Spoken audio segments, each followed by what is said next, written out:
Common coleus গাছ, বৈজ্ঞানিক নাম কোলিয়াস এসকাটোলারেটস বা প্লেকট্রান্থাস এসকাটোলারেটস, মূলত এর রঙিন পাতার বর্ণিল রূপের জন্য একটি অত্যন্ত জনপ্রিয় ঘরোয়া ও বাগানের শোভাবর্ধনকারী গাছ।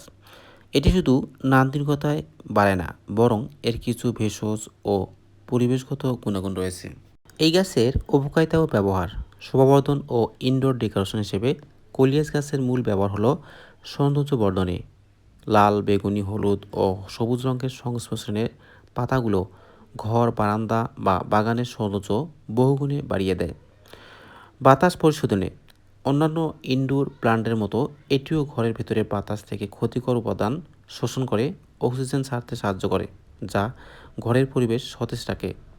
ঐতিহ্যবাহী ভেষজ ঔষধ হিসেবে কিছু লোকজ বা আয়ুর্বেদিক চিকিৎসায় কোলিয়াস প্রজাতির কিছু গাছের পাতা হালকা ক্ষত, ত্বকের পর্দা বা কফের সমস্যায় ব্যবহার করা হয়। তবে সাধারণ টবের কোলিয়াস চিকিৎসায় ব্যবহারের আগে বিশেষজ্ঞের পরামর্শ নেওয়া জরুরি।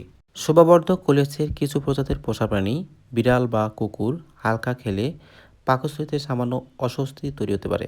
তাই পোষা প্রাণী থাকলে গাছটি তাদের নাগালের বাইরে রাখা ভালো।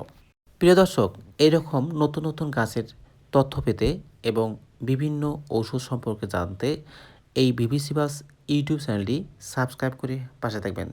আর যদি এই ভিডিওটি আপনার উপকারে এসে থাকে এবং আপনার ভালো লেগে থাকে, তো অবশ্যই এই ভিডিওটি লাইক, কমেন্ট, শেয়ার করতে ভুলবেন না। প্রিয় দর্শক, এই পৃথিবীর তথা এই মহাবিশ্বের প্রতিটি সৃষ্টি একে অপরের উপর নির্ভরশীল। আমরা তার ক্ষেত্রে ব্যতিক্রম নই। এই প্রতিটি সৃষ্টি আল্লাহর হুকুম পালন করে। আল্লাহ পাক অতি উত্তম পরিকল্পনাকারী। যে ব্যক্তি আল্লাহর সৃষ্টি সম্পর্কে, আল্লাহর সৃষ্টির জগৎকে নিয়ে যত বেশি চিন্তা ভাবনা করবে, সে ব্যক্তি তত বেশি আল্লাহ পাককে চিনবে। তো বন্ধুগণ, ভালো থাকবেন, সুস্থ থাকবেন। আজকের মতো এখানে শেষ করতেছি। আল্লাহ হাফেজ।